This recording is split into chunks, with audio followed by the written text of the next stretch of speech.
ভাবি মার্কেট করছেন? হয় ভাবি, টুকিটাকি তো করছি।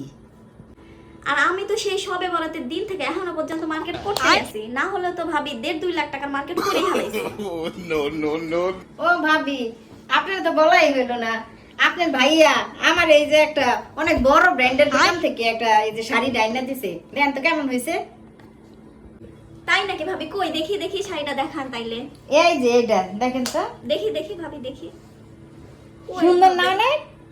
সুন্দর আছে ভাবি, তবে শাড়িটা না কোনো ব্র্যান্ডের খতম। হইতাছে না ভাবি। কোথায় কিনছেন? বাসা চিনেন না, নাম শুনেন নাই কোনদিন? ওই বড় ব্র্যান্ডের থেকে কিনা আনছে আপনার ভাই। আচ্ছা, ওই যে কালকেতে ভ্যানের থেকে যে শাড়িটা কিনে ওটা বলে একটু সুতা আছে, রিপু কালার লাগবে বলে, এই সুতা দিয়ে হবে না? खत्म। no, no, no.